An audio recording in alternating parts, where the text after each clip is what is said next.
Bismillahirrahmanirrahim. Innal hamdalillah nahmaduhu wa nasta'inuhu wa nastaghfiruh wa na'udzu billahi min shururi anfusina wa min sayyiati a'malina. May yahdihillahu fala mudilla lahu wa may yudlil fala hadiya lahu. Wa ashhadu an la ilaha illallah wahdahu la sharika lahu wa ashhadu anna Muhammadan abduhu ورسوله. يا أيها الذين آمنوا اتقوا الله حق تقاته ولا تموتن إلا وأنتم مسلمون. فإن أصدق الحديث كتاب الله وخير الحدي حدي محمد صلى الله عليه وسلم وشر الأمور محدثاتها وكل محدثة بدعة وكل بدعة ضلالة وكل ضلالة في النار. أما بعد. Muslimin dan muslimat, tuan-tuan dan puan-puan, hadirin dan hadirat rahimani wa rahimakumullah. Assalamualaikum warahmatullahi wabarakatuh. Pertama-tamanya dan buat selama-lamanya kita memperbanyakkan puji-pujian kita kepada Allah Subhanahu Wa Taala. Pertemuan kita buat siri yang kelima, siri yang ke-6 pada malam ni. Alhamdulillah, Allah masih lagi memberikan kita ruang, Allah bagi kita peluang untuk kita sama-sama menambahkan pengetahuan kita berkenaan dengan kisah Nabi Allah Adam alaihi wassalatu wassalam, yang mana kisah Nabi Allah Adam ini di antara Rasul, di antara Nabi dan para Rasul yang kita akan sama-sama mempelajarinya. Jadi kita, tajuk besar dia adalah Jejak 25 Rasul. Nota yang kita akan gunakan pada malam ini, tuan-tuan dan puan-puan, nota yang terlalu ringkas. Kita akan gunakan kembali nota yang telah pun kita edarkan pada minggu lepas, iaitu pada siri yang kelima.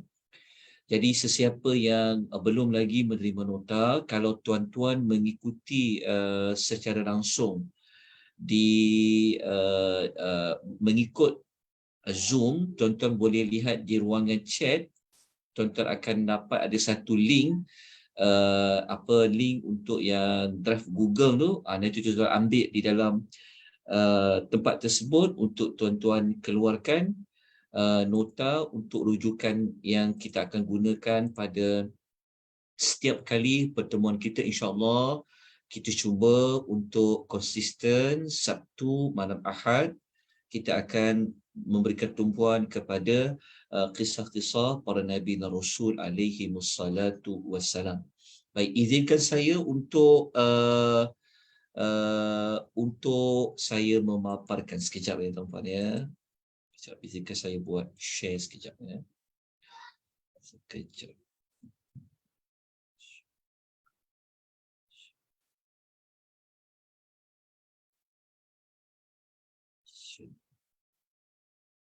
Ya.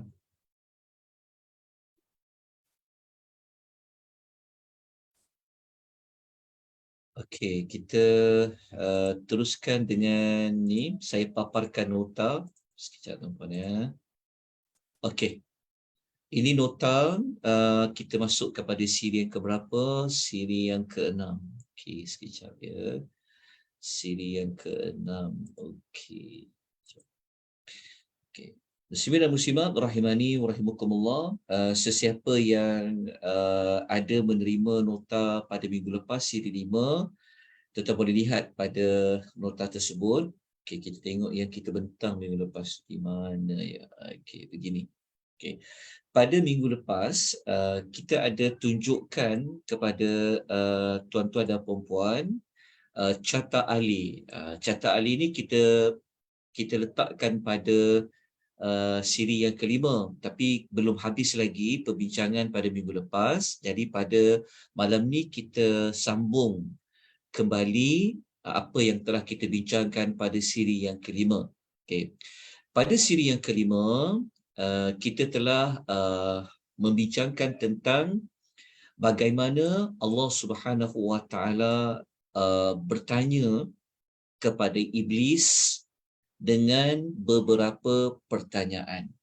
Allah telah tanya kepada iblis beberapa pertanyaan, iaitu kita boleh lihat pada carta alih ni dan surah dia dan ayat dia. Jadi kalau nota tu kita jumpa 38, 75 tu, itu maknanya nombor surah 38 ayat 77, ayat 75. Ini telah kita kupas pada minggu lepas. Jadi saya tak perlu nak buat pengulangan.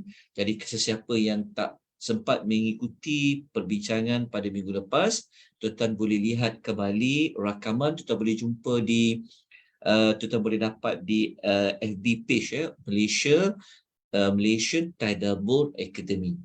Okay.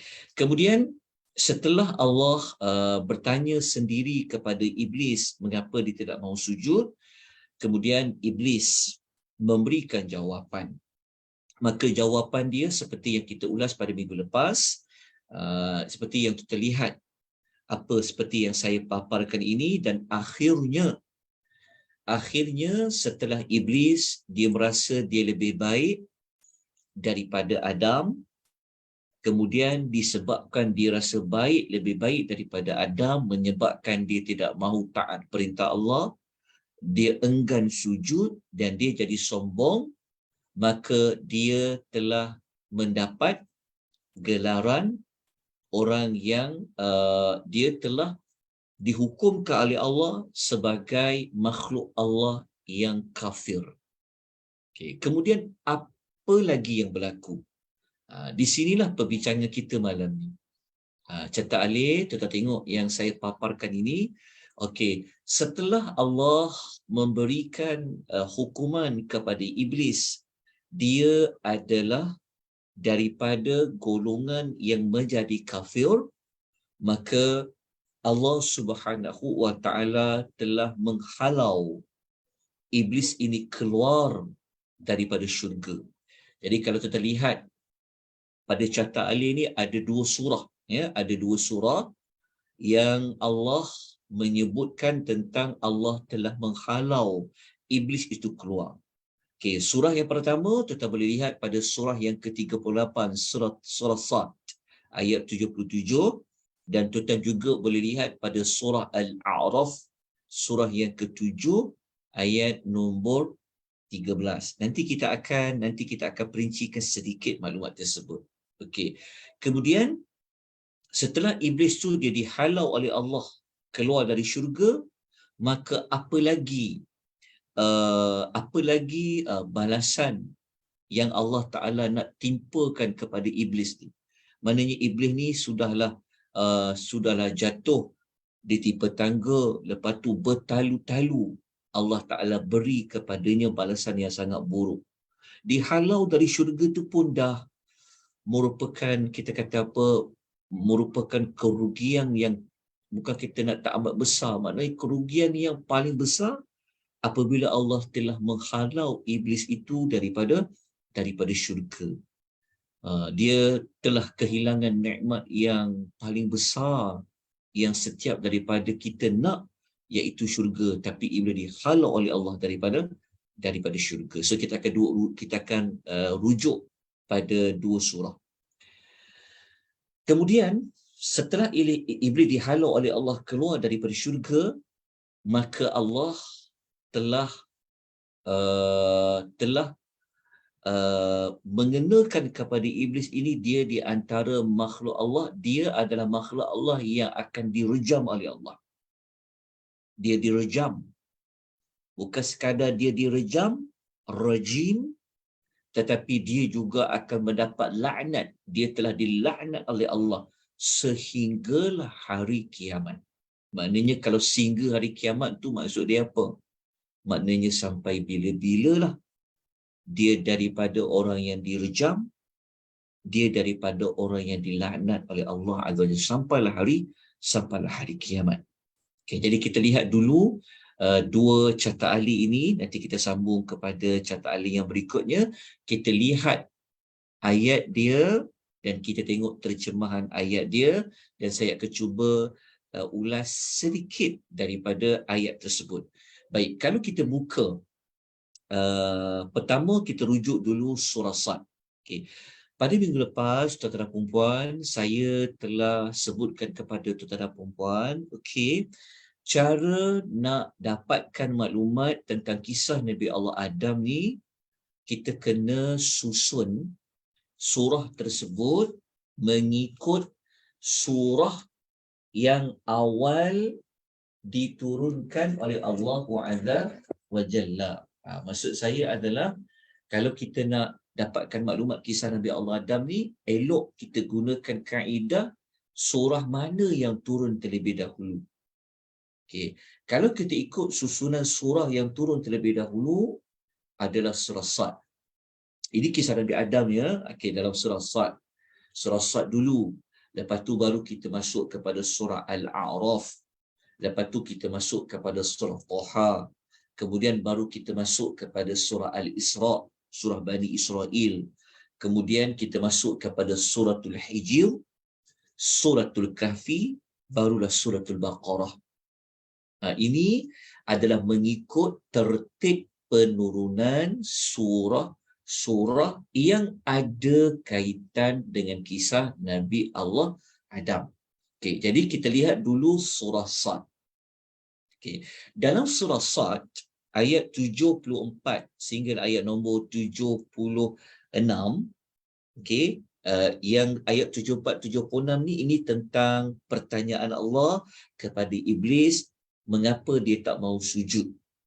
Okey, ini kita telah bincang pada minggu lepas. Jadi kita lihat kepada ayat yang cerita dia dihalau tu. Okey, kita terus pergi kepada surah Sad ayat 77 dengan 78 terlebih dahulu.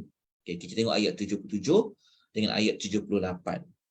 Jadi kalau kita tengok dekat ayat 77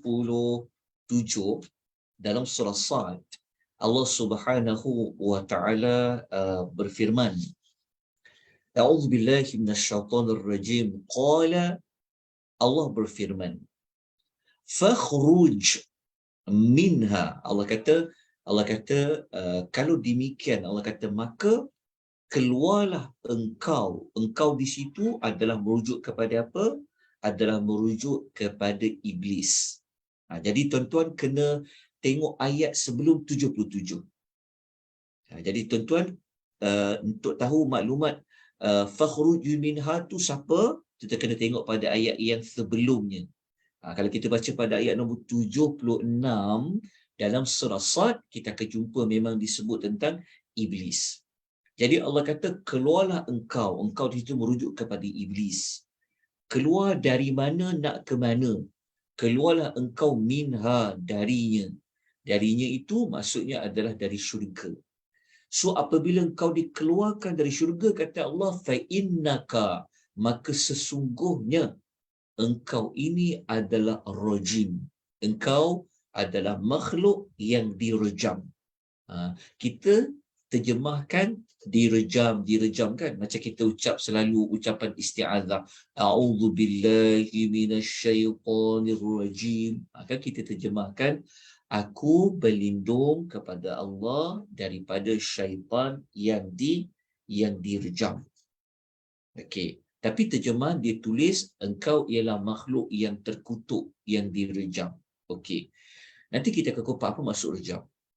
Okey, kemudian bukan sekadar dia makhluk Allah yang direjam. Allah kata wa innaka alaika, dan sesungguhnya ke atas engkau inilah la'nati, la'natku, kata Allah, la'natku ila yaumiddin, sampailah hari kiamat. Hari kiamat ni kan kita tahu tak ada penghujung dia. Selama-lamanya kan sampai hari kiamat. Daripada kes Adam ni, iblis itu telah mendapat laknat Allah sampailah hari kiamat. Okey, apa itu maksud laknat? Okey, laknat lawan kepada dapat rahmat. Makhluk yang dapat rahmat maknanya makhluk yang tidak dilaknat. Jadi kalau Allah sebut dilaknat, laknat ni merujuk kepada yang dijauhkan daripada rahmat Allah. Jadi iblis ini dia telah dijauhkan daripada mendapat rahmat Allah sampailah hari kiamat. Sedangkan kita manusia ni sangat-sangat memerlukan rahmat Allah. Tetapi ada makhluk yang Allah sendiri mengisytiharkan dia dilaknat sampai hari kiamat. Siapa dia? Iblis. Okey. Apa makna rajim? Sebab dalam ayat ni kita kata ada perkataan rajim, fa innaka rajim. Okey, tuan-tuan lihat pada penjelasan yang telah dikemukakan oleh Syekh Profesor Dr. Salah Abdul Fattah rahimahullah. Okey. Dr. Salah Abdul Fattah rahimahullah, beliau mengatakan perkataan ar-rajim adalah bermaksud isim maf'ul, iaitu kata nama yang kena buat, dia panggil. Kan kalau kita belajar bahasa Arab kan ada kita belajar ada perbuatan, ada pelaku dan ada yang diperlakukan. Jadi rajim ni sebenarnya dia merujuk kepada perkataan al-marjum. Maksudnya rajim merujuk kepada al-marjum. Al-marjum bermaksud yang direjam. Okey. Yang direjam, untuk kita faham yang direjam tu apa, kita kena lihat apabila sebut rejam, macam seperti kita kan tahu dalam Islam ada hukuman rejam kan. Rejam iaitu dilontar dengan batu. Jadi kata Syekh Salah Abdul Fattah, asas kepada rejaman ialah lontaran dengan batu-batu bertujuan menjauhkan sesuatu atau menghalau dia. Sebab tu orang yang direjam, seperti mana hukuman zina bagi lelaki yang sudah berkahwin, perempuan yang sudah berkahwin, kalau dia direjam, dia akan dilontar dengan batu. Dan kita pun kalau guna batu, kalau kita nak halau, nak baling dia, kita nak jauhkan, ia dikaitkan dengan rejam. Jadi perkataan al-marjum membawa maksud sesuatu yang dihalau atau dicampak, dibinasakan dan dijauhkan daripada mendapat kebaikan. Itulah makna rejam. Jadi setiap kali kita baca a'udzubillahi minasyaitonirrajim, kita telah mengatakan kepada Allah, minta perlindungan kepada Allah daripada syaitan yang telah dihalau, yang telah dicampakkan, yang telah dijauhkan daripada mendapat kebaikan. Itulah maksud ar-rajim. Okay, kita telah selesai surah Sad ayat 77 dengan ayat 78. Okay, kita dah tahu ada dua apa? Ada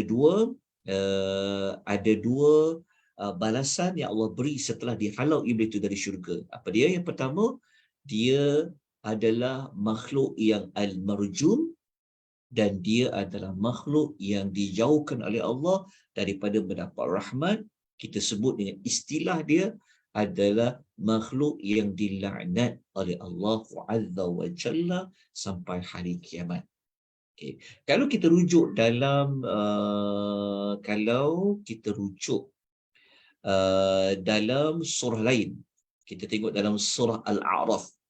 Kalau kita tengok dalam surah Al-A'raf ayat nombor 13, kita akan dapat ada maklumat tambahan dekat surah Al-A'raf tu. Okey.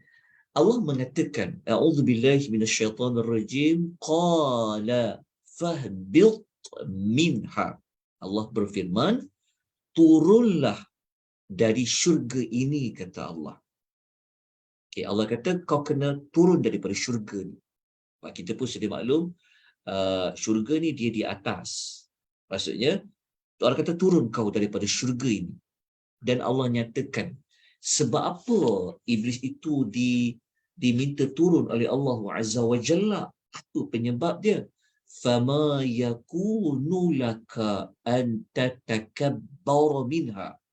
Kerana tidak wajar, tidak patut engkau bersikap takbur di dalam syurga. Jadi kita dapati bahawasanya syurga ini bukan tempat orang-orang yang takbur. Jadi siapa-siapa yang ada cita-cita dia nak masuk syurga, maka dia kena jauhkan dirinya daripada bersifat takbur. Dia sombong, dia rasa lebih baik daripada orang lain, dia merendah-rendahkan diri, merendah-rendahkan orang lain.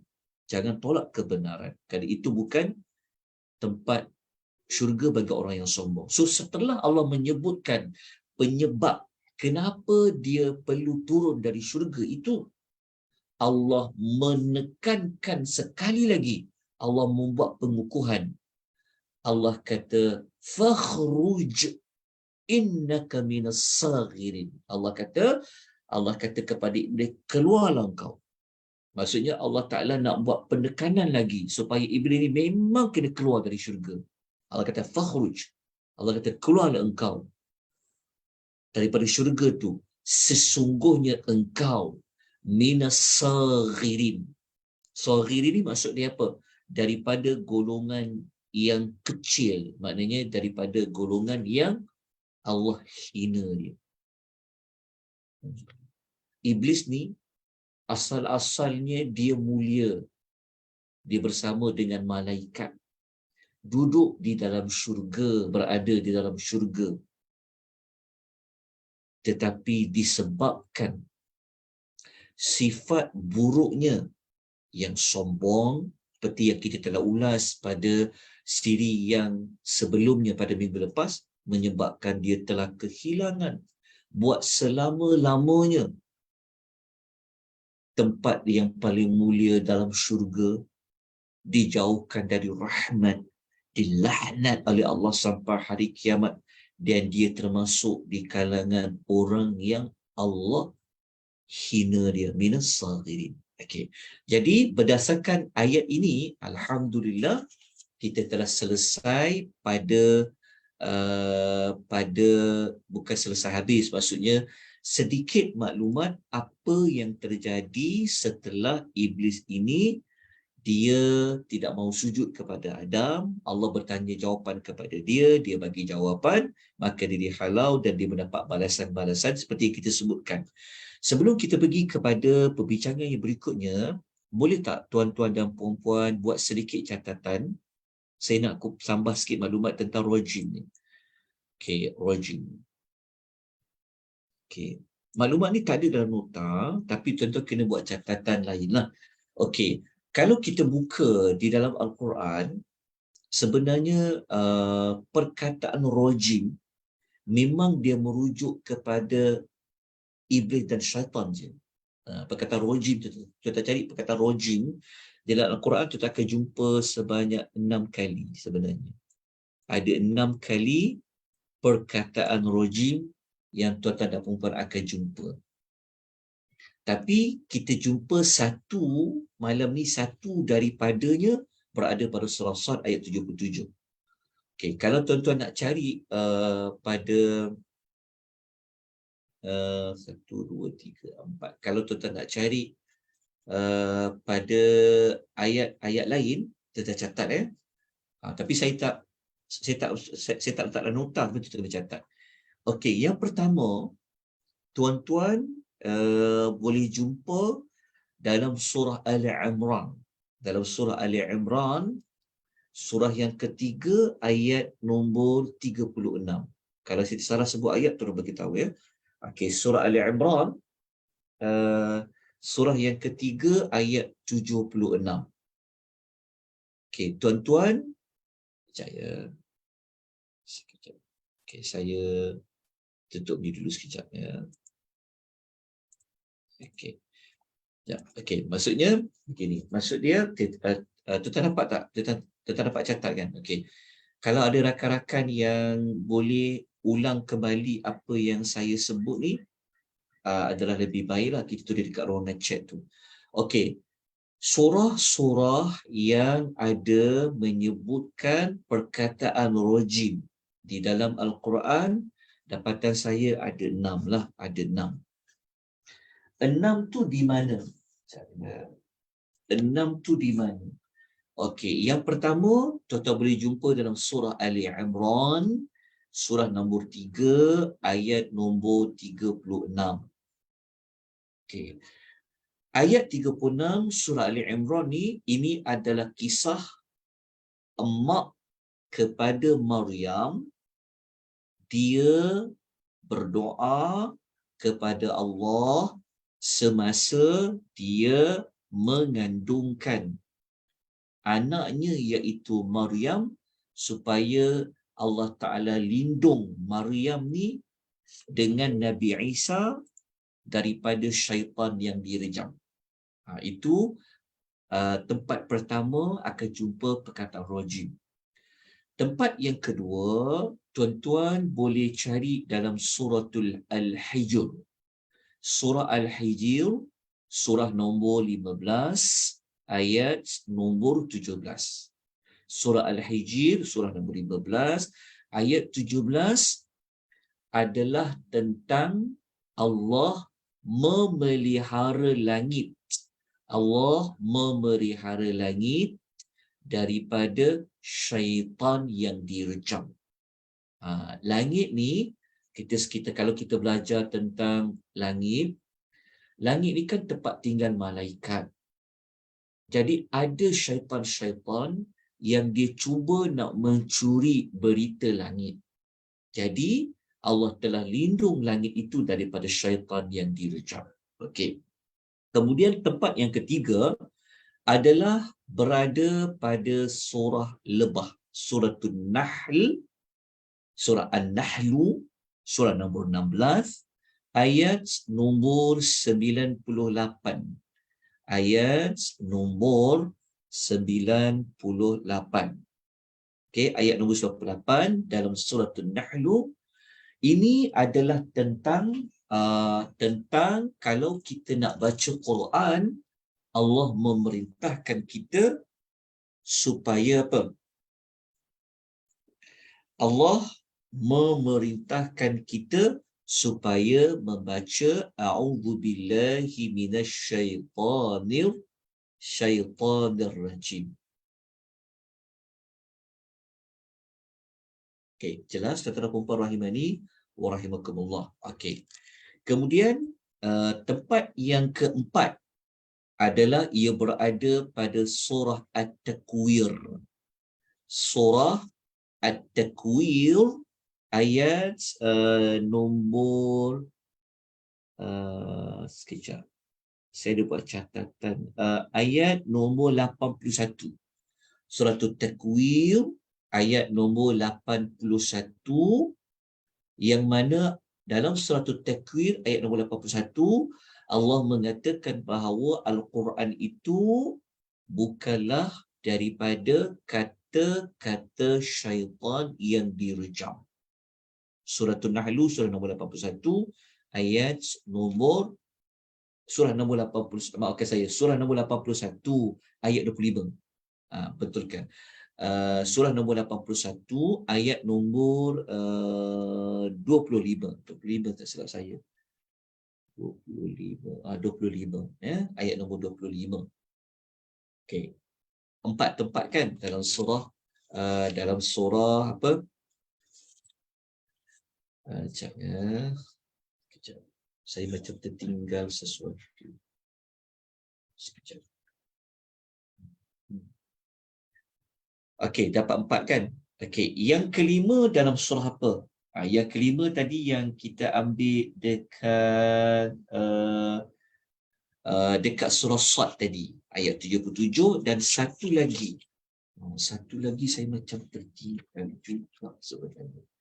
Okey, satu lagi tuan-tuan, dia berada dalam suratul Hijr. Kita tulis dalam surah ada dalam surah Al-Hijr, ayat nombor 34. Dalam surah Al-Hijr, ayat nombor 34. Tapi saya tak masukkan dekat dalam nota surah Al-Hijr ayat nombor 34. Okey, betul tak tuan-tuan perempuan? Nanti tolong semak. Betul tak? Ada 6 tempat. Okey. Bagi siapa yang tulis tu, saya ucapkan jazakumullahu khair. Pada Puan Noli, pada Puan Noliza, letakkan maklumat itu. Alhamdulillah. Okey. Sekarang kita patah balik kepada perbincangan lanjut kita. Kita tengok dekat sini. Okey, kita tengok dekat sini. Okey, kita dah selesai dekat sini. Carta alih tadi. Saya tengok kembali kepada carta alih. Okey, maksudnya kalau kita berpandu kepada carta alih ni, kita dah selesai kat mana? Kita selesai di sini, alhamdulillah. Kita dah selesai dekat sini. So kita dah selesai dekat sini. Jadi kita nak bincang dua lagi carta alih. Iaitu Iblis, dia meminta kepada Allah supaya dia ini umurnya panjang sampai kiamat itu berlaku. Ini proses berikutnya. Sebab Iblis dia dah tahu dah, dia memang kena keluar daripada syurga. Dia telah dapat banyak kebinasaan tadi kita sebut tadi. Maka Iblis dia minta Allah panjangkan umurnya sampai berlakunya hari kiamat. Sampai kiamat tu berlaku, maksudnya sampaikan manusia hidup kembali dari kiamat. Itu permintaan Iblis. Nanti kita akan lihat. Kemudian setelah itu Iblis dia telah bersumpah, dia telah berjanji di hadapan Allah untuk menyesatkan anak-anak Adam, untuk menyesatkan Adam dan keturunan Nabi Allah Adam alaihi salatu wassalam. So kita tinggal lagi dua perbincangan lah untuk pengisian kita siri yang ke-6 pada malam insya-Allah. Okay, moga-moga tuan-tuan mudah tuan-tuan dapat mengikuti perbincangan kita pada malam ini. Okay, jadi kita pergi dulu terlebih dahulu kepada Iblis minta panjang umur. Okay, kita tengok dekat nota tu. Kat mana? Okay, dekat sini ya. Okay, tuan-tuan, sebenarnya nota ni sebenarnya dia bukanlah nota yang lengkap. Saya cuma sekadar meletakkan ayat Quran dan terjemahan dan sedikitlah apa dia punya kronologi saja ya. Saya tak letakkan tafsiran ayat. Jadi tuan-tuan kena dengar betul-betul sebab apa yang saya nak ulas ni adalah tafsiran kepada ayat yang kita paparkan pada malam ini. Okey, kita lihat terlebih dahulu. Okey. Surah apa yang Iblis dia minta panjang umur tu? Yang kita sebut tadi ada 3 surah kan? Surah Sad ayat nombor 79, surah Al-A'raf nanti kita akan baca ayat nombor 14 dan juga dalam surah Hijr ayat nombor 36. Okey, kita lihat terlebih dahulu maklumat dalam surah Sad. Okey tuan-tuan, saya ingatkan sekali lagi bahawasanya dalam Al-Quran walaupun diulang beberapa kali topik yang sama, contohnya macam kita sekarang sedang nak bincang tentang Iblis minta panjang umur. Iblis minta panjang umur ni ada 3 surah. Sad, Al-A'raf dan Suratul Hijr. Dia punya persoalan dia adalah mengapa perlu diulang pada 2 surah lain? Cukuplah surah Sad. Kenapa nak sebut juga surah Al-A'raf ayat nombor 14, Suratul Hijr ayat nombor 36. Ni dipanggil ilmu. Kalau orang yang dia tak mendalami mungkin dia akan kata alah Quran ni banyak pengulangan lah, banyak repetition, dia panggil ada takrar. Tetapi kalau tuan-tuan buat perbandingan Perbandingan tu maksudnya kalau tuan-tuan buat macam tuan-tuan buat perbezaan maklumat dalam surah Sad ni apa, maklumat dalam suratul A'raf tu apa, dalam suratul Hijr tu apa. Kita akan dapati rupa-rupanya bukan ada pengulangan yang sia-sia, tetapi tiga surah tu ada maklumat-maklumat yang berbeza. Walaupun topiknya cerita tentang iblis minta panjang umur. Okay, kita akan tunjukkan dia punya perbezaan dia. Okay. Sebab itu untuk faham perbezaan dia, sebab tu dicadangkan kita kena letak dulu surah mengikut surah yang diturunkan terlebih dahulu. Sebelum kita nak buka surah Al-A'raf, kita tengok dulu surah Sad. Okay. Dalam surah Sad, ayat 79, kita mendapati bahawa iblis ini, dia berdoa kepada Allah, dia minta. Dia kata, Qala Rabbi anzirni ila yawmi yub'atsun.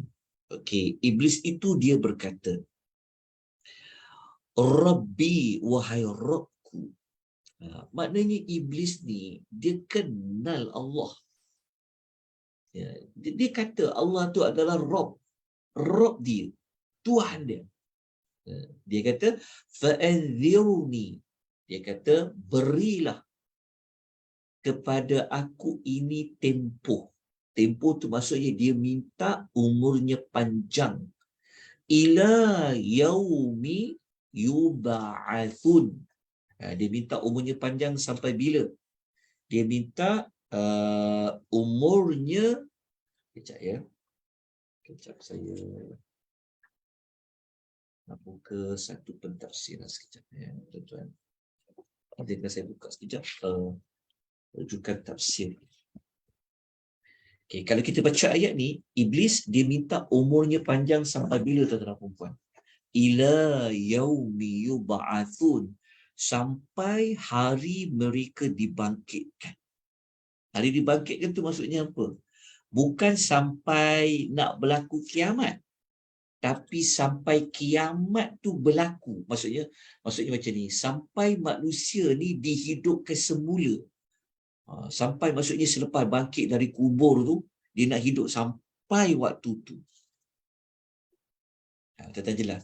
Dia bukan minta umurnya panjang sampai keluar Dajjal je ke, ataupun dia bukan minta umurnya panjang sampai dunia ni nak binasa. Waktu tu nak matikan dia, matikanlah. Tak. Tetapi permintaan awal dia minta sebenarnya tak nak mati sebenarnya. Masa mudanya dia minta tak nak mati.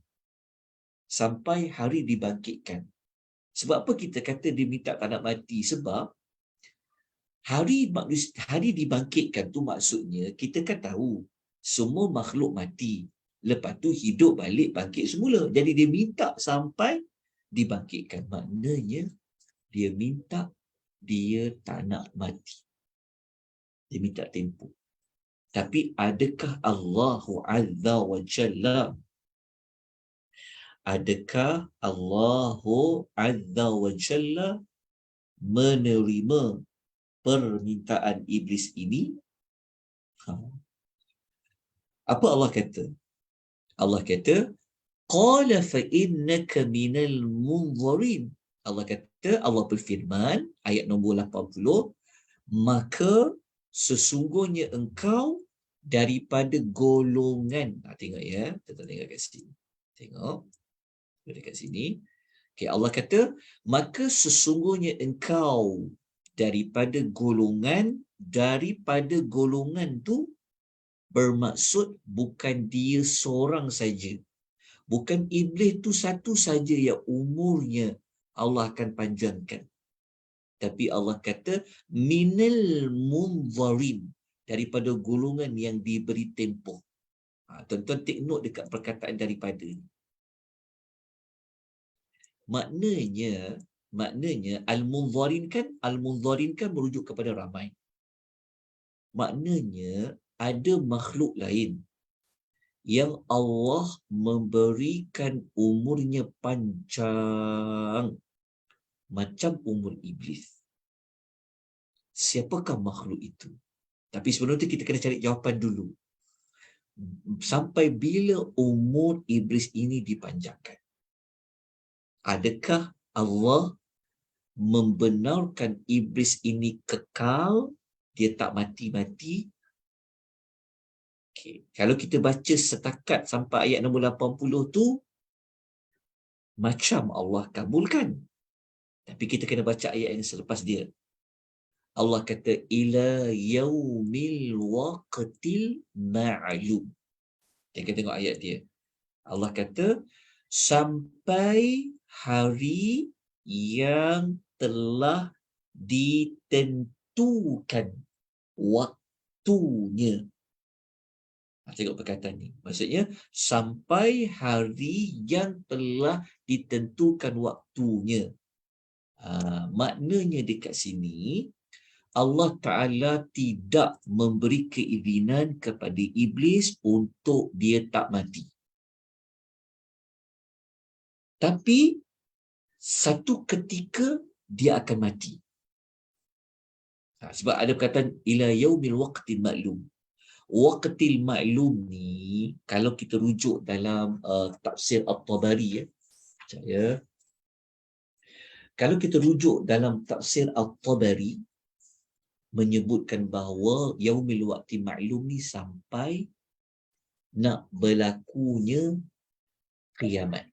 Maksudnya, dunia ni akan binasa, kita tahu kan, dunia akan binasa apabila berlaku tiupan sangkakala. Kita semua tahu. Jadi, waktu al-ma'lum dekat situ, ayat nombor 81 tu, maknanya sehinggalah berlakunya tiupan sangkakala. Maknanya, iblis ni umurnya pun maknanya dia akan mati juga. Tapi mati dia tu bila? Ketika mana nak berlakunya tiupan sangkakala. Sangkakala berlaku, dunia binasa, waktu itu iblis pun akan mati. Sebab kita pun sedia maklum, hanya Allah je yang kekal sampai bila-bila. Semua makhluk yang Allah ciptakan, dia akan mati, termasuklah iblis. Okey, tetapi kita tahu umur iblis Jepang panjang sampai nak berlakunya tiupan sangkakala. Okey.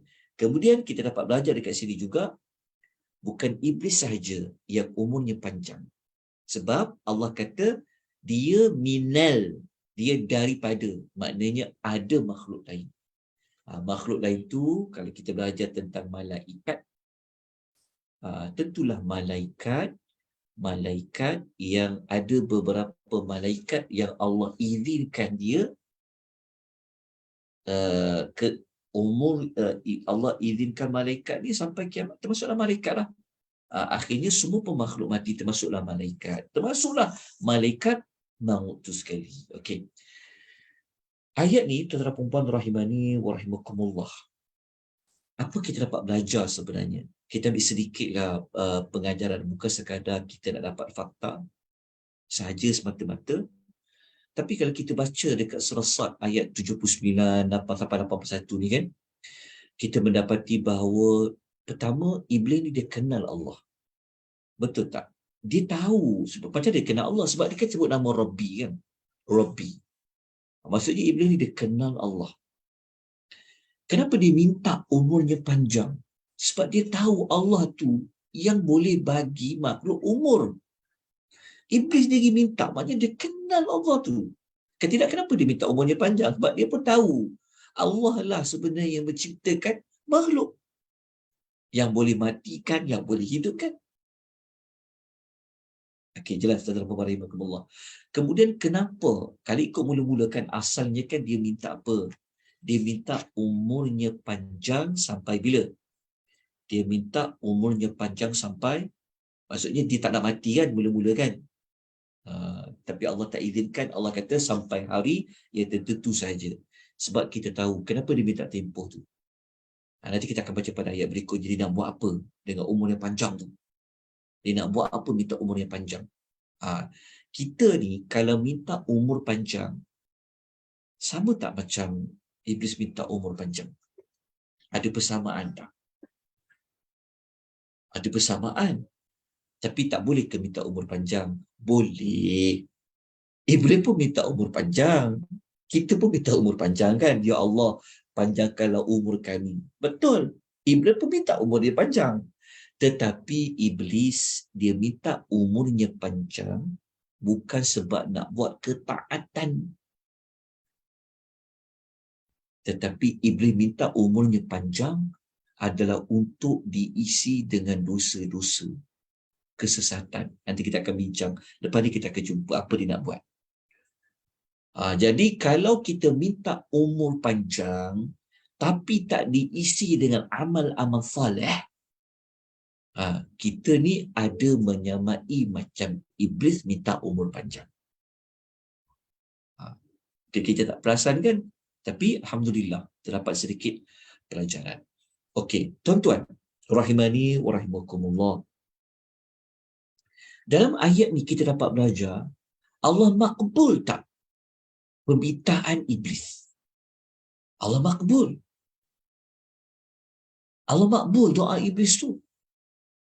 Ini menunjukkan bahawasanya tuan-tuan, bukan orang yang bukan makhluk. Maksudnya doa yang Allah makbul ni, orang baik pun Allah makbul doa. Orang yang buruk pun Allah boleh makbul doa dia. Macam iblis. Sebab kita tahu pun iblis tu kafir dah. Dilaknat pula. Allah jauhkan dia daripada rahmat sampai bila-bila kan.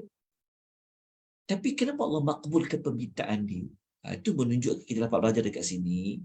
Bukan bermakna Allah kabulkan permintaan orang-orang yang kafir. Seperti mana iblis ini kafir. Bukan bermakna Allah suka.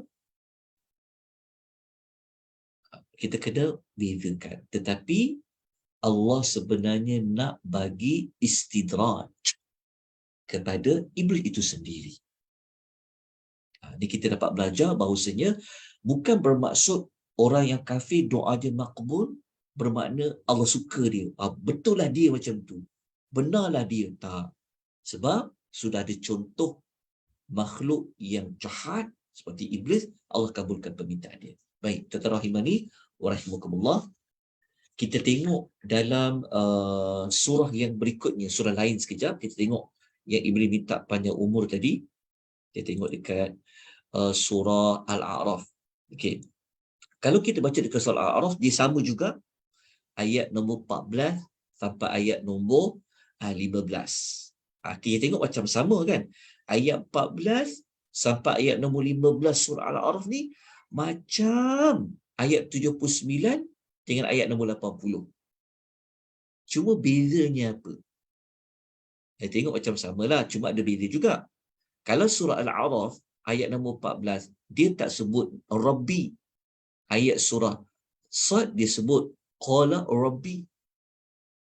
Lepas tu dalam surah Al-A'raf, kalau kita baca, Allah tidak menyebutkan sampai bila umurnya itu Allah kabulkan panjang sampai bila.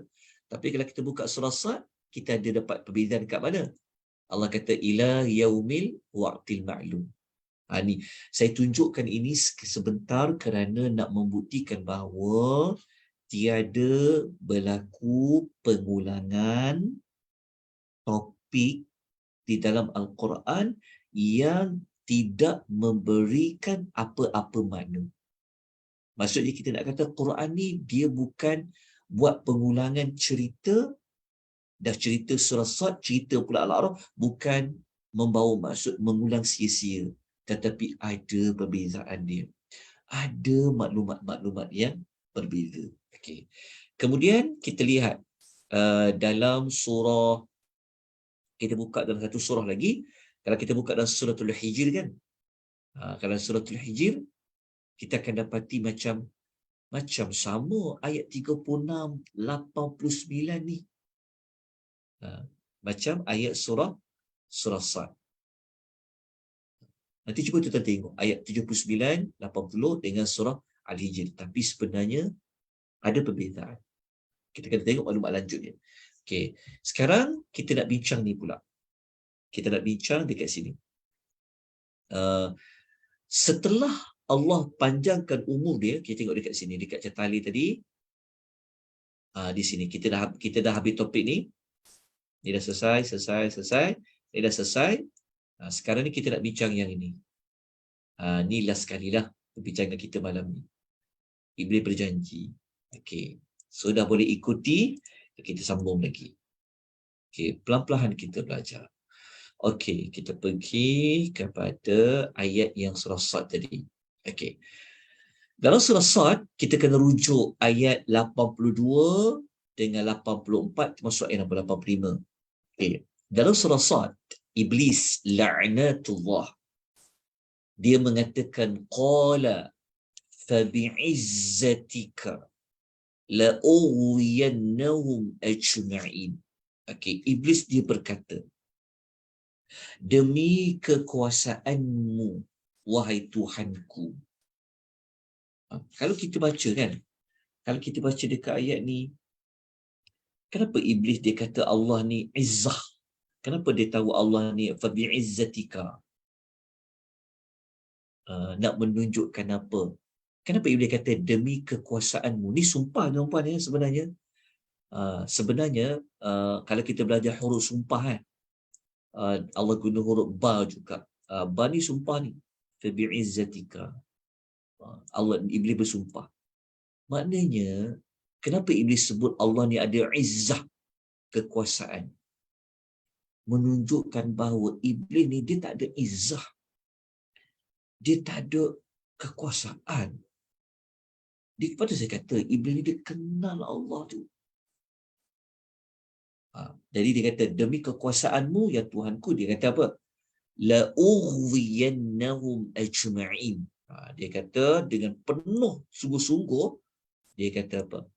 Dia kata la'ughwiyannahum. Aku ni, dia kata benar-benar la'ughwiyanna, akan menyesatkan mereka itu semua sekali. Dekat ayat nombor 82. Kan? Okay. Dia kata dia berazam, bukan sekadar dia berazam, dia sumpah pula tu. Demi kekuasaanmu. Dia bersumpah dengan Allah.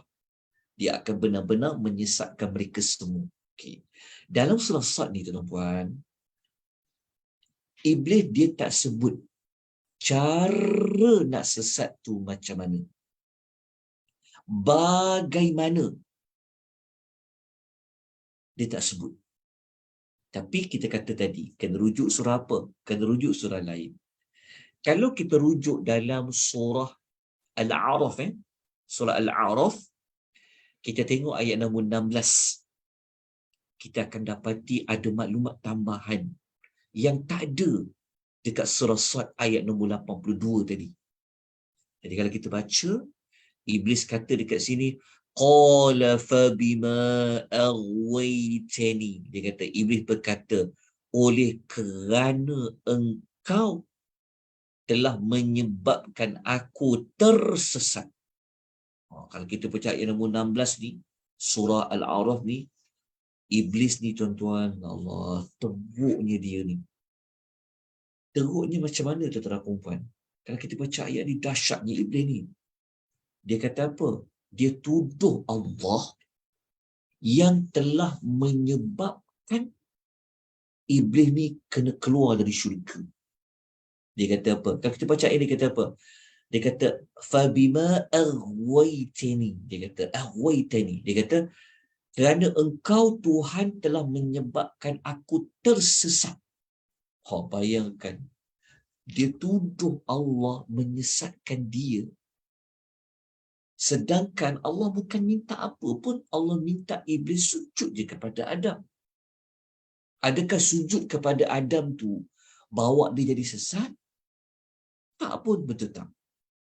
Tapi Iblis cakap, dia tuduh Tuhan tu. Kerana Tuhan telah menyesatkan dia, maknanya dia telah ada satu dendam dengan Allah tu, kerana Allah menyesatkan dia, maka dia akan apa? Dia bersumpah Dia kata la'aqudanna lahum siratal mustaqim. Dia kata sesungguhnya aku akan bersungguh-sungguh menghalangi mereka daripada jalanmu yang lurus. Dekat ayat ni tuan-tuan puan, kita dapati ada maklumat tambahan yang tak ada pada ayat 82 surah Sad. Okay, cuba kita tengok dia punya perbezaan dia. Kita tengok sekejap saja. Okay. Kalau kita tengok dekat 82 kan, ayat dia pendek je kan? Dekat sini kan? Dia kata kat sini je, sampai part ni je. Ayat 82 surah Sad, dia tak cakap pun bahawa apa cara dia nak buat. Macam mana cara nak nyesatkan anak Adam. Dia tak cakap. Tetapi kalau kita baca dekat surah Al-A'raf tadi, kita akan dapati dia sebut ni. Ada maklumat tambahan. Apa maklumat tambahan dia dekat sini? Dia akan sebut kan, nampak tak kat sini? Dia kata, dekat sini maklumat tambahan dia. Maklumat tambahan dia sekejap. Dia macam lari sikit saya punya tulisan dia. Okey, sekejap. Dekat sini maklumat tambahan. Jadi kita nampak, rupa-rupanya Allah mengulang-ulang perbincangan satu topik tu pada surah berlainan, rupa-rupanya ada sebab.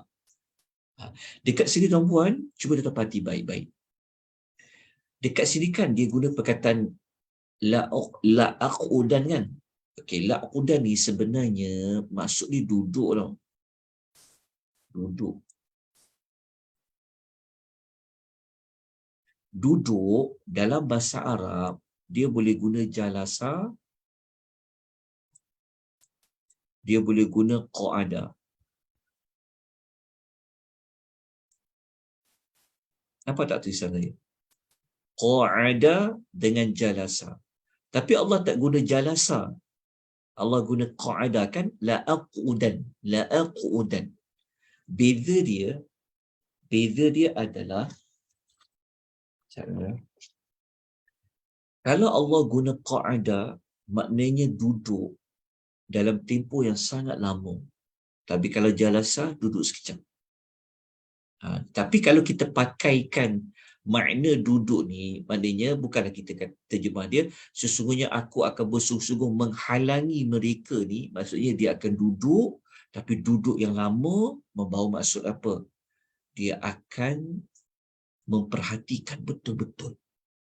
Allah tak kata jalasa apa guna la'aqudan. Maksudnya iblis ni dia akan betul-betul, dia bukan jadi putus asa. Dia jadi akan bercuba berkali-kali. Dia akan perhatikan betul-betul. Untuk apa? Untuk menjauhkan mereka dari siratal mustaqim, daripada jalan yang lurus. Dekat sini kan, apa kita dapat belajar? Maknanya, iblis ni, dia tahu tak jalan yang lurus tu? Dia tahulah kan, betul tak? Maknanya iblis ni, dia tahu jalan lurus mana bukan jalan lurus. Jadi, patut kita katakan, maknanya, dalam ayat ni, iblis itu sendiri telah mengetahui mana anak Adam kena ikut. Jalan mana? Jawapannya adalah jalan yang lurus. Sebab tu kita minta selalu kepada Allah kan. Dalam salat kita, hidayahkanlah kita jalan yang lurus. Hidayah kat situ, hidayah bukan sekadar hidayah yang umum, bukan minta sekadar petunjuk, tapi bimbing kita, tolong kita dan istiqamahkan kita pada jalan yang lurus. Sebab tu kita doa. Kenapa? Kerana iblis berusaha sedaya upaya untuk membawa kita bukan berada pada jalan yang lurus. Okey. Tapi sebelum kita lanjutkan lagi, cuba tuan-tuan tengok ayat nombor 16 dipahati betul-betul. Cuba tuan-tuan fikir dari sudut yang maksudnya sudut pandang lain. Dekat sini kan, kejap ya. Saya nak pincitkan sekejap. Mana pen saya macam ni. Okey. Dekat sini kan dia tuduh Allah kan, aghwaytani. Yang dia kata, Tuhan telah menyebabkan aku tersesat. Kalau kita baca dekat sini, iblis ni dia menyalahkan Allah. Okay. Betul tak? Dia menyalahkan Allah. Apa kita dapat belajar? Okay. Apa beza Nabi Adam dengan iblis? Kita ingat kan, Nabi Adam kan, dia mengaku tak dia bersalah. Nanti kita akan belajar macam mana Adam tu keluar pada syurga lah. Nanti kita akan belajar kemudian. Tapi kita tahu dah, Nabi Adam kan dia mengaku dia salah. Sebab tu doa dia apa? Doa dia apa? Kan Nabi Adam kata, dia kata, Rabbana zalamna anfusana wa ilam taghfir lana. Kan Nabi Adam dia katakan, wa ilam taghfir lana lanakuna minal Rabbana zalamna. Kan Nabi Adam dia mengaku dengan isteri dia Hawa. Kan dia kata, Rabbana zalamna. Sesungguhnya kami telah menzalimi diri kami. Maknanya Adam, dia mengaku salah. Dia telah menzalimi diri dia. Berbeza dengan iblis. Iblis, dia menyalahkan Allah. Dia menyalahkan Allah. Bukan sekadar menyalahkan Allah, dia tak nak mengaku salah. Sedangkan Adam, kita belajar nanti, Adam mengaku salah kerana dia tak ikut larangan Tuhan yang jauhkan daripada pokok tu. Nanti kita akan belajar. Sebab tu Adam mengaku bersalah, dia tak salahkan Tuhan. Dia tak salahkan Tuhan sebab macam ni. Nanti waktu kita belajar pasal pokok tu, Adam dia boleh je kata, kenapa ya Allah kau tak cakap je apa helah iblis ni dekat aku? Kan senang aku tahu iblis nak cakap apa, menghasut aku macam mana kan? Tapi Adam dia tak cakap macam tu. Sebab dia kan kena keluar daripada syurga juga. Akhirnya Adam bersama isteri dia. Tapi dia tak cari, tapi dia tak salahkan Allah. Dia mengaku dia bersalah. Lepas tu dia doa, dia kata aku termasuk orang yang menzalimi, dia tak cari seorang orang lain. Dia minta maaf kepada Allah lagi. Sepatutnya kita kena tiru macam Adam. Kita mengaku salah dan kita minta maaf. Jangan jadi macam iblis. Iblis tak mengaku dia bersalah. Sebab dia tak nak sujud kepada Adam. Allah kan suruh dia sujud. Dah lah dia tak mengaku bersalah, dia cari pula salah orang lain. Jangan kita jadi, bila banyak dah kita belajar sebelum ni. Sebelum ni kita belajar pada serial apa? Jangan merasa kita lebih daripada orang lain. Itu ada sifat pada iblis. Kita belajar dah. Jangan sombong dan ikut macam iblis. Itulah sebab kenapa, antara sebab kenapa kita nak belajar kisah Nabi Adam. Itu yang kita kata, pepatah kata apa, kita kata apa, simpulan bahasa ya. Yang baik dijadikan teladan, yang buruk dijadikan sepadan. Jadi Adam ni jadi teladan pada kita, iblis jadi sepadan bagi kita. Tadi kita dah belajar sebentar tadi apa iblis dibuat. Kita tak naklah jadi macam iblis, minta panjang umur tapi tak nak isi dengan buat pahala. Okey, lepas tu kita belajar dekat sini, kita kena mengaku salah, kita kena ada sifat accountability. Kita bertanggungjawab dengan kesalahan kita dan kita minta maaf. Bukan kita cari pula salah orang. Cari salah orang je. Itu ada sifat yang ada pada iblis. Okey, tuan-tuan dan puan-puan, rahimani wa rahimakumullah. Okey, kita lanjutkan lagi sikit perbincangan dia. Okey, kalau kita baca dekat ayat nombor 16 ni ya, surah Al-A'raf kita kedapati maklumat bukan sekadar dia nak nyatakan bukan sekadar dia nak menyatakan apa dia nak buat, tapi dia beritahu cara dia nak jauhkan kat sini. Kalau dekat sini dia punya apa, dia punya niat lah.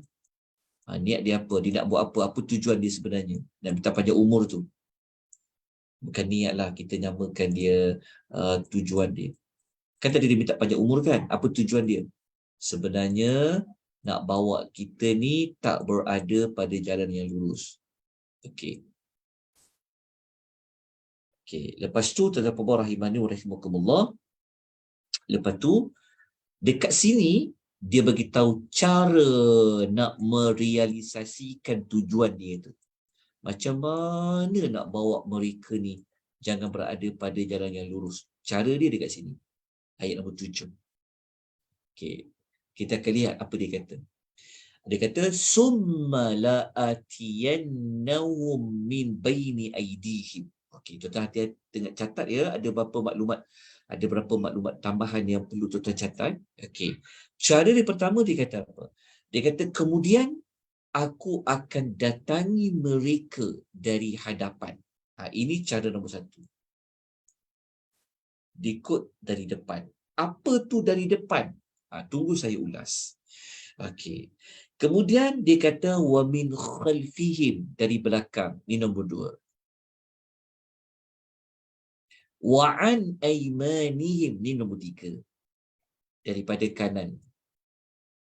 Wa an syama'ilihim, dan ni yang keempat, ni daripada kiri. Daripada ni depan 1, 2,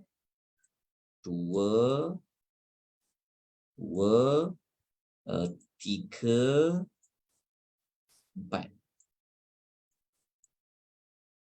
Okey. Mari kita lihat apa, sekejap ya. Kejap. Apa makna depan, belakang, kanan dan kiri. Sebab tu kita perlu merujuk kepada kitab tafsir. Sebab kalau kita baca terjemahan, kita faham lah, oh depan lah, belakang, kiri dan kanan. Okey. Kenapa tak ada bahagian atas pertama sekali? Kenapa tidak ada bahagian atas? Kenapa dia tak kata dia nak goda, cara dia nak datang dari sudut bahagian atas? Okey, kata Al-Imam Al-Tabari, kerana kalau bahagian atas tu kan Allah menurunkan rahmat kepada hamba-Nya dari atas. Sebab tu dia tak sebut bahagian atas. Okey. Sebab tu saya kata tadi, Iblis, dia kenal Allah tu. Dia tahu jalan yang lurus tu. Okey. Jadi sekarang ni kita tengok apa makna depan. Okey. Depan, kalau ikut tafsiran Ibnu Abbas, tafsiran Ibnu Abbas, tafsiran Qatadah dan Al-Tabari sebut, depan ni maknanya adalah akhirat. Tulis dulu, akhirat. Belakang adalah dunia. Kiri, kanan adalah kebenaran. Kiri adalah kebatilan. Okay, saya ulang sekali lagi. Depan maknanya adalah akhirat. Belakang maknanya dunia. Kanan maknanya kebenaran.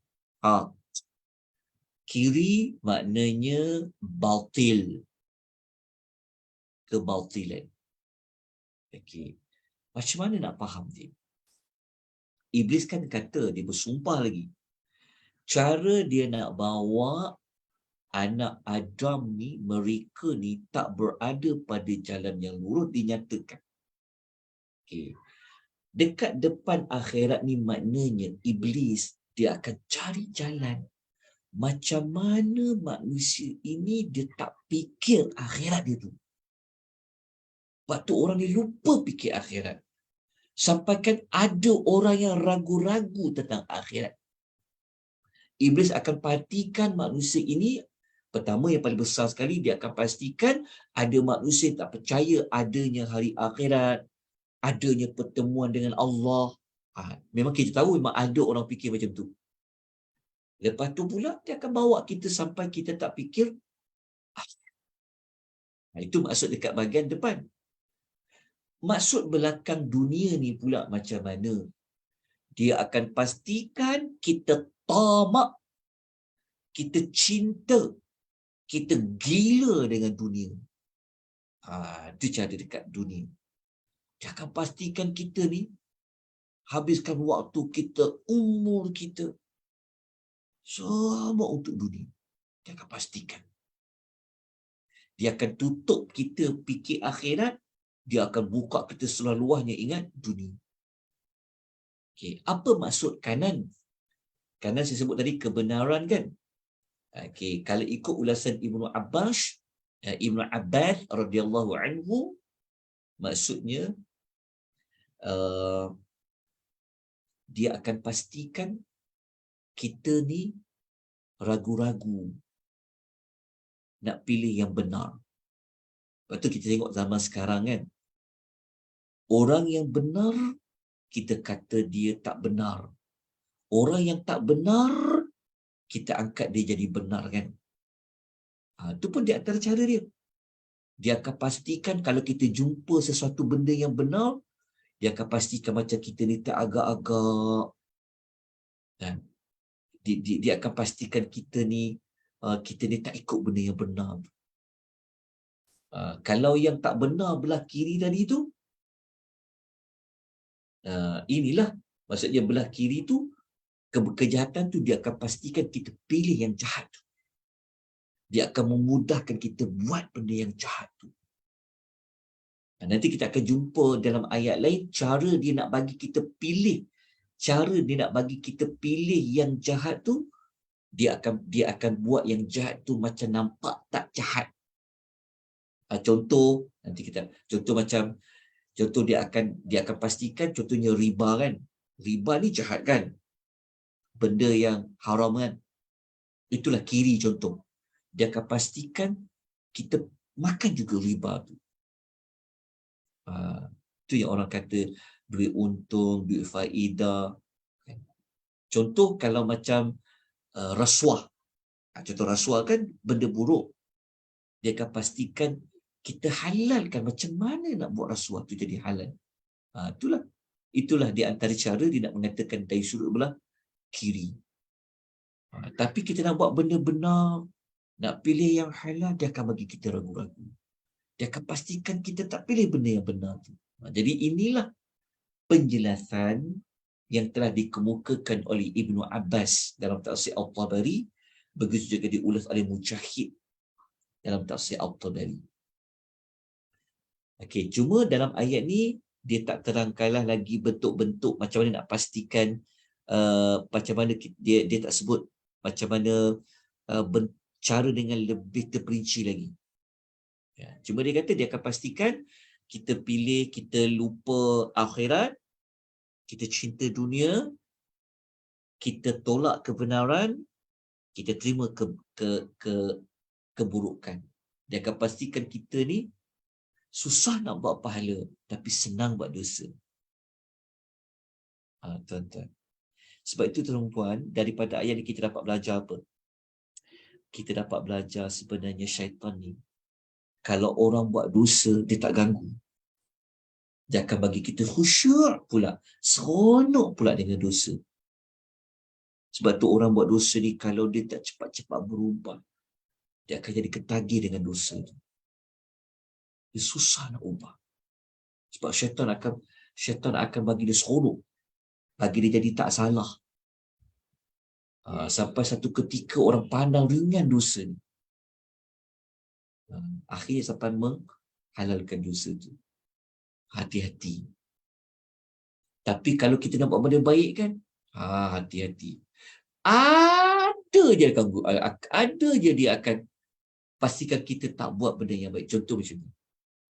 Kita kan kalau mengaji kan, baru baca sekejap ngantuk dah.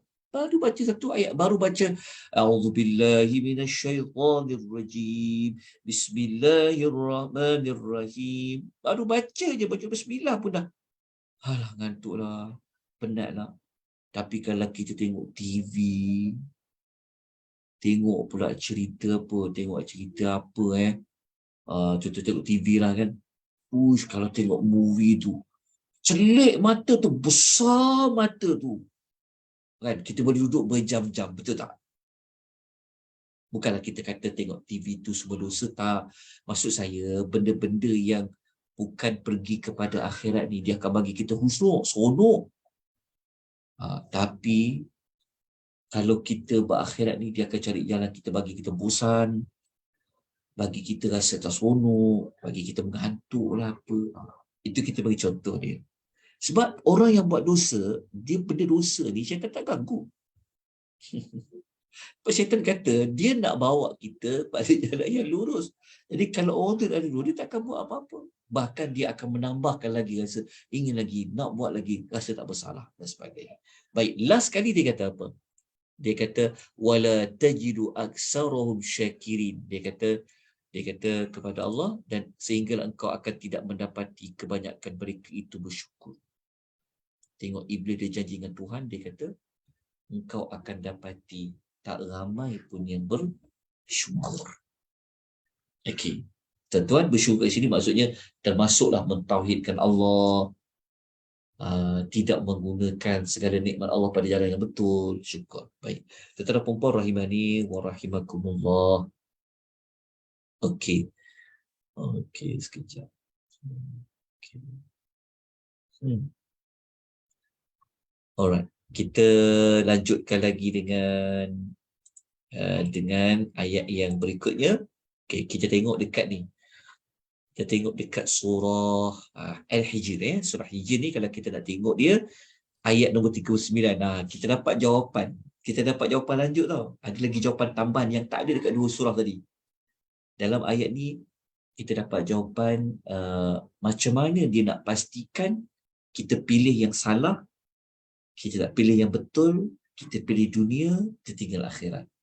Dia kata kat sini, qala rabbi bima aghwaytani la uzayyinanna lahum fil ardi wa la ughwiyannahum ajma'in. Tengok Iblis kata apa? Dia kata, wahai Rabbku, wahai Tuhanku, kerana engkau telah menjadikan aku sesat, maka sesungguhnya aku akan menghiasi. Dekat sini kita dapat maklumat tambahan. Menghiasi. La uzayyinanna. Menghiasi. Dia bagi kita jadi seronok. Dia bagi nampak kita tak fikir salah. Dia akan bagi kita macam seolah macam ada benda tu halal. Macam contohnya kita ni, kalau contohnya wallah alam lah, ada setengah masyarakat ni suka nak dedahkan aib orang, suka nak bincang-bincang tentang isu rumah tangga orang lah, contoh kan, sampai tak tahu mana benar, mana tak benar, buka orang, fitnah orang sini sana kan. Dia akan gunakan lah. Dia akan pastikan kita buat benda tu tak salah. Dia akan hiasi. Hias lah. Tak apa, ni perbincangan je. Kalau macam dalam isu rasuah pula, contoh dia kata, tak apa dalam politik, dalam politik tak apa, kita boleh menipu. Dia bagi macam tu. Itu kan politik. Dia kata macam tu. Dia akan buat lah. Ni kita dapat jawapan dia. Tapi kalau kita nak tahu maklumat lanjut, iaitu kita kena baca pada kitab Talbisul Iblis. Nak tahu lebih lanjut, kena baca buku Ibn Jauzi lah. Talbisul Iblis, Belitan Iblis, dia akan terang dengan panjang lebar. Baik, tuan-tuan dan puan rahimani wa rahimakumullah. Saya pun dah tengok jam dah berapa dah. Kita dah sampai 10.30 dah. Panjang dah sikit ayat dia. Baik. Tuan-tuan dan puan rahimani wa rahimakumullah. Kita akan berhenti di sini. InsyaAllah nanti siri yang ketujuh minggu depan kita sambung sedikit lagi tentang janji iblis tadi kepada Allah Azza wa Jalla, kerana ada beberapa perkara yang kita belum dapat lengkapkan lagi. InsyaAllah pada minggu depan kita habiskan sedikit lagi perincian dia. Kemudian saya nak kongsi minggu depan kita akan belajar tentang apa? Minggu depan kita akan belajar tentang ni. Nota tu saya dah siapkan dah pun, cuma saya nak edit sikit lagi. Kita akan belajar dekat sini. Kita belajar dekat ni. Kita akan belajar dekat sini. Kita akan belajar dekat ni. Apakah senjata iblis yang Allah beri kepada iblis? Kalau tadi kan dijanjikan dia nak bawa, nak datang kiri, kanan, depan, belakang tu, tapi Allah tak cerita lagi dengan lebih lanjut. Itu minggu depan. Minggu depan kita akan cerita macam mana Allah bagi iblis ni dia bergerak, dia manfaatkan manusia. Bagaimana Allah nak bagi dia dapat tunaikan janji dia tu. Ini kita kena bincang dia pada minggu lepas dengan tajuk senjata-senjata iblis. Adakah iblis ni dia bersorangan? Nanti kita akan bincang daripada minggu hadapan. Baik. Kalau ada sebarang pertanyaan, boleh kemukakan sekarang. Saya minta maaf sebab kita dah lebih 1 jam. Tak apa kot kan, cuti kan. Ada cuti. Baik, ada apa soalan tak? Ada penambahan tak? Silakan dalam perempuan. Assalamualaikum. Assalamualaikum, Ustaz. Waalaikumsalam warahmatullahi wabarakatuh. Ya. Cuma saya tadi mungkin dah agak terlewat sikit lah masuk. Terlewat dalam 15 minit macam tu. Sekadar untuk mendapat pencerahan lah. Kan bila iblis berkata dia menyalahkan Allah Ta'ala yang telah menyebabkan dia jadi sesat dan sebagainya. Tapi sebenarnya apa yang berlaku ni dalam pengetahuan Allah kan. Maksudnya Allah, ilmu Allah lah. Maknanya perjalanan cerita skrip tu memang Allah dah tahulah. Begitu kan? Betul. Tinggal lagi memang dijadikan sebegitu rupa sebab Allah nak uji manusia. Maknanya iblis betul. ni itulah kalau silap Ustaz tolong betulkan. Cuma saya nak tekankan kat situ. Maknanya cerita kita ni, skripnya iblis ni macam ni, manusia ni akan tersesat sekiranya mereka ni mengikut. Sebenarnya skrip tu dah ada lah. Betul. Allah dah tahulah, dah ada dalam maklumat Allah kan, gitu kan? Betul. Okey. Itu je Ustaz. Jazakillahu khairan atas ulasan tadi. Jawapan dia benar. Allah ni dia Maha mengetahui tentang bagaimana karakter iblis. Allah dah mengetahui. Jadi dia punya pelajaran kita dapat belajar. Allah Ta'ala meminta kepada kita supaya kita mengetahui tentang kejahatan iblis. Kita mengetahui tentang siapa musuh kita yang sebenarnya, dan kenapa walaupun Allah mengetahui tentang kejahatan, kita tahu kan Allah tak suka orang buat jahat, tapi kenapa dia lakukan juga peristiwa ini? Inilah sebenarnya tujuan Allah ciptakan iblis itu adalah ujian kepada kita semua. Sebagai satu ujian. Maksudnya, kalau kita dah tahu syaitan ni buat sekian-sekian, so apa tindakan kita? Jadi itu adalah ujian. Kita tahu syaitan akan bawa kita pada jalan lurus, so kita kena buat apa? Jadi tujuan Allah ciptakan iblis itu adalah untuk sebagai ujian kepada kita, supaya kita ini benar-benar bergantung kepada Allah Azza wa Jalla. Sebab tu nanti kita akan belajar minggu depan perincian dia. Memang iblis ni dia sendiri mengetahui tak semua manusia itu dia boleh menyesatkan. Nanti kita akan jumpa, dia cakap ni kepada Allah, illa, dia akan kata kepada Allah, melainkan hamba-hamba kau yang ikhlas. Jadi kalau kita dah tahu macam tu, kita kena memilihlah menjadi hamba Allah yang mukhlasin.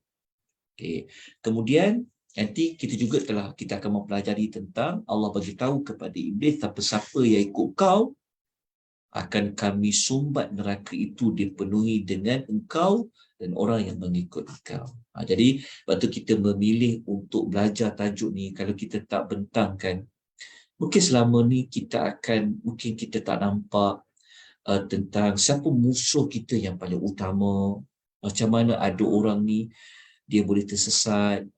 Kita terlupa tentang watak peranan iblis itu dalam hidup kita, kerana umurnya panjang sampailah nanti Allah nak membinasakan dunia. Wallahu ta'ala a'lam. Baik, kita boleh sambung lagi insya-Allah pada minggu hadapan. Ada apa-apa soalan lagi ke? penambahan ke, silakan kalau ada. Okay. Kalau tidak ada, kita jumpa insyaAllah ya minggu depan siri yang ke-7 untuk perbincangan lanjut. Kalau ada salah silap, fakta yang saya sampaikan, kesilapan pada penyampaian, kekurangan dalam semua sudut, saya mohon ampun dan maaf. أقول قولي هذا وأستغفر الله العظيم وبالله التوفيق هداية والسلام عليكم ورحمة الله وبركاته.